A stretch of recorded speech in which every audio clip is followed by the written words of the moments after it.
Y a-t-il des prières spéciales que nous devons faire?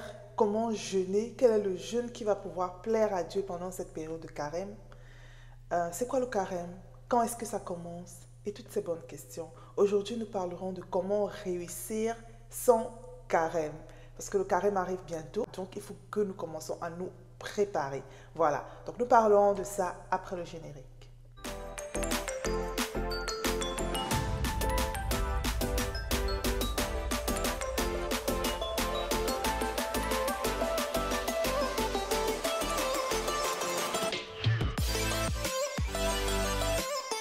Bienvenue dans cette vidéo. Si c'est la toute première fois que tu vois ma tête, bienvenue. Mon nom est Cathy Bomi. Ici, nous parlons de Jésus-Christ, de Maman Marie, des anges, des saints, de l'Église catholique. Si ce sont des sujets qui t'intéressent, alors n'hésite pas à t'abonner.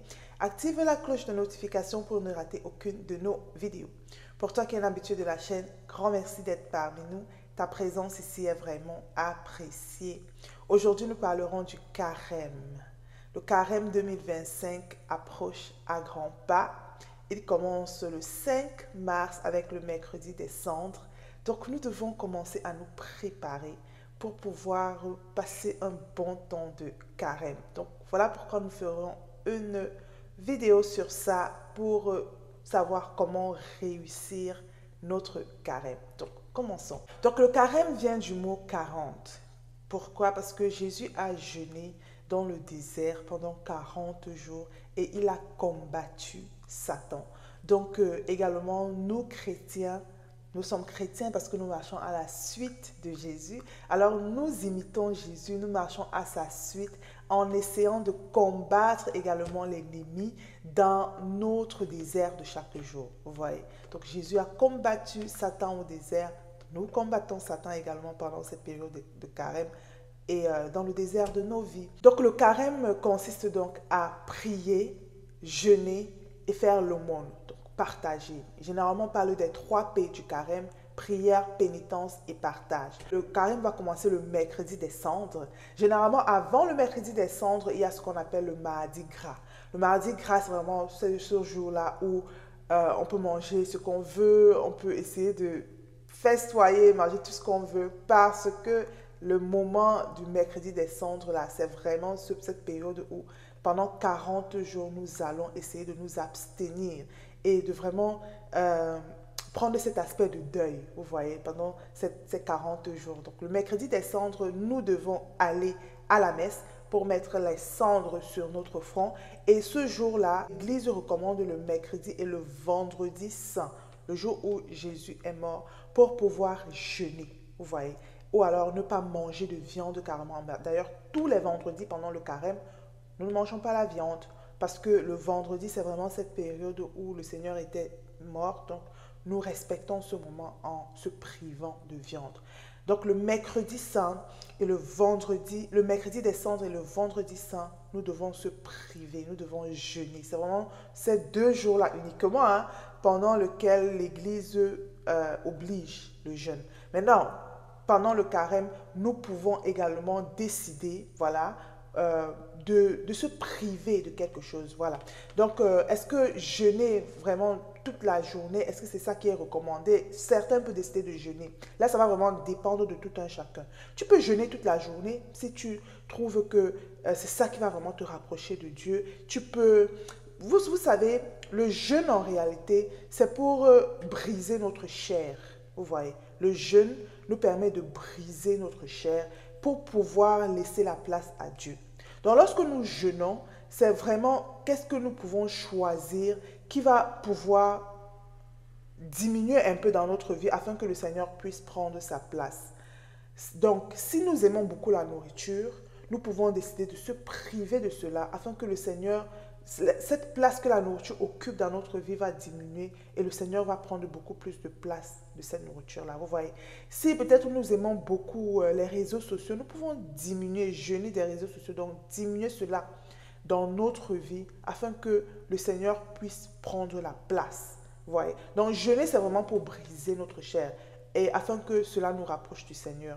Donc, dépendamment de où tu te situes dans ta vie, j'ai fait une liste en réalité. Juste, c'est pas une liste exhaustive, hein, juste quelque chose pour vous donner quelques idées.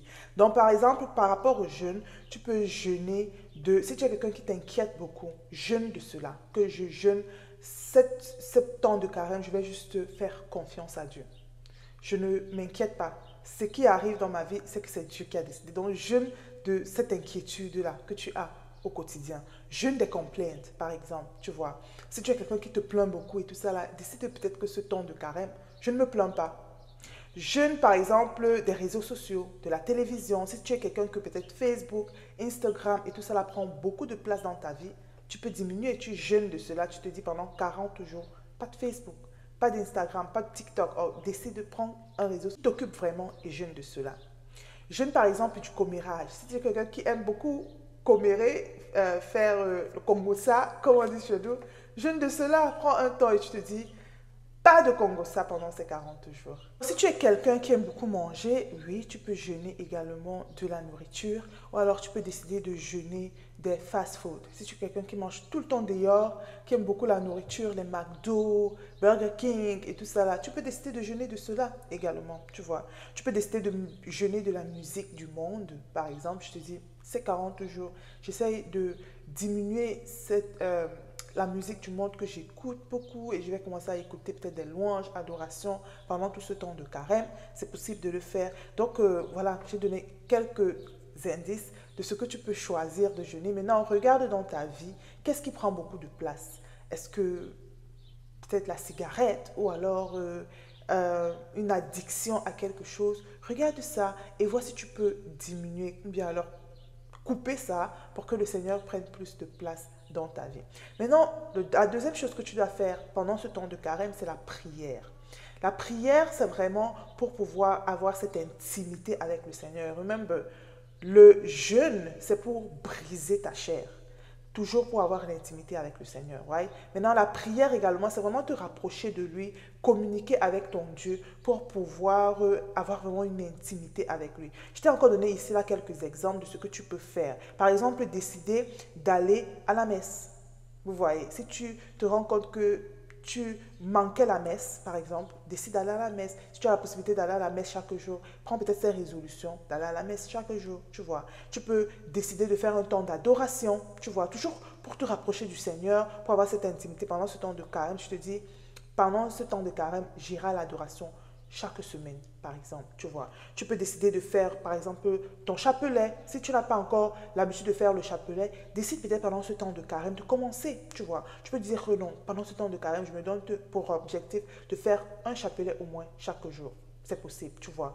Maintenant, tu peux peut-être décider pendant ce temps de carême de faire une neuvaine, tu vois.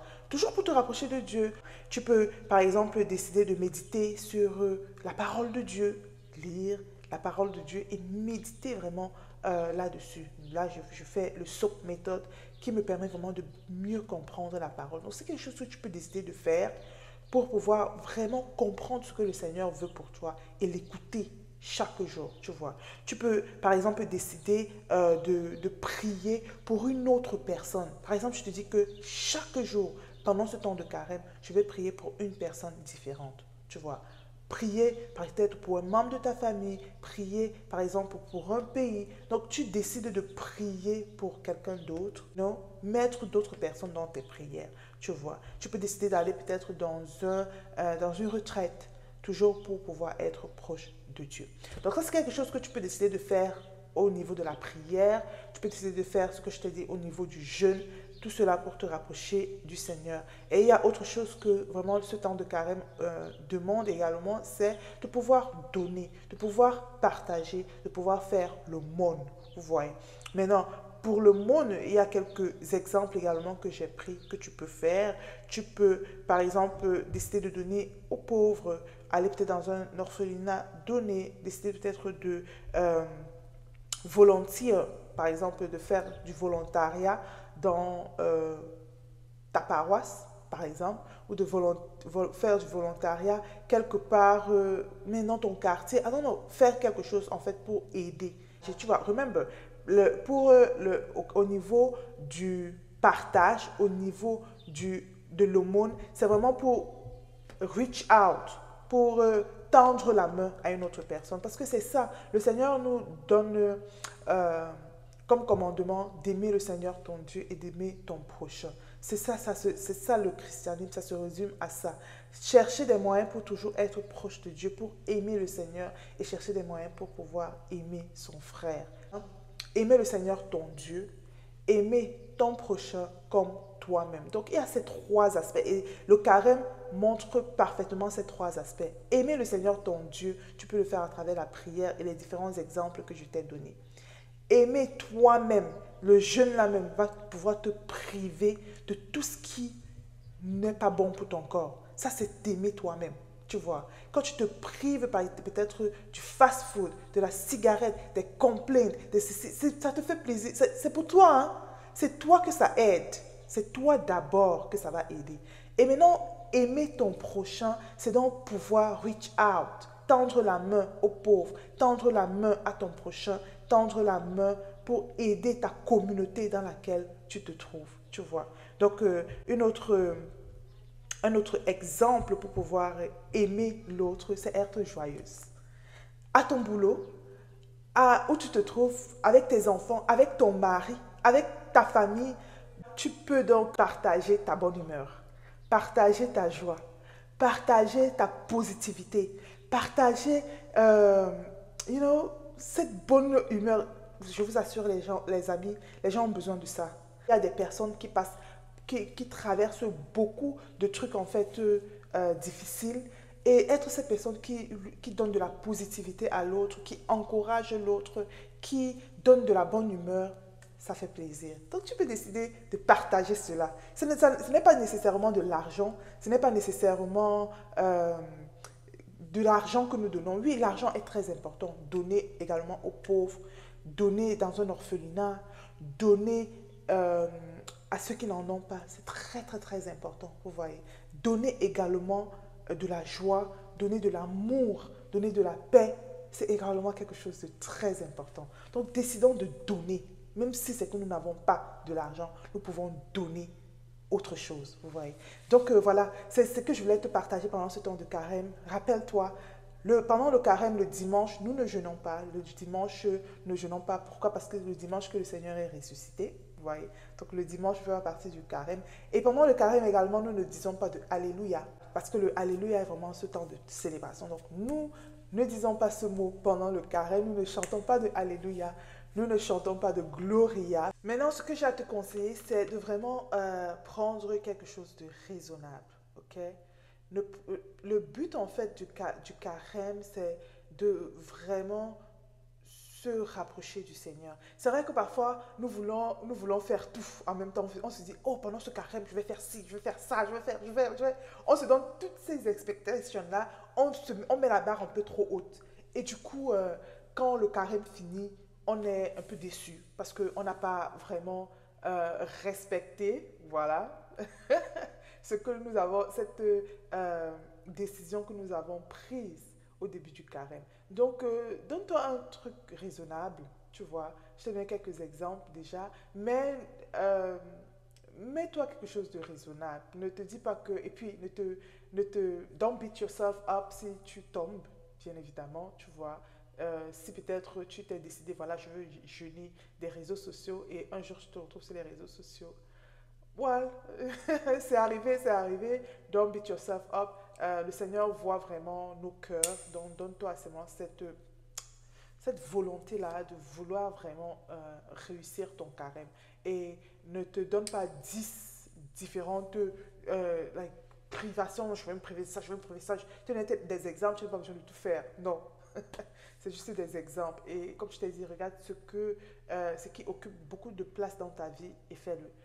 Diminue cela ou alors prive-toi de cela pendant ce temps de carême. Le but également, c'est que lorsque le carême finit, que nous ne retombons pas dans nos mauvaises habitudes. Okay? On ne se dit pas que non, je vais jeûner peut-être, je ne sais pas, de la cigarette pour retomber encore dans ça. Je vais jeûner du commérage. Quand les 40 jours finissent, c'est comme si tu attendais les 40 jours. Tu vas faire le rappel du commérage. Tu vois ce que je dis?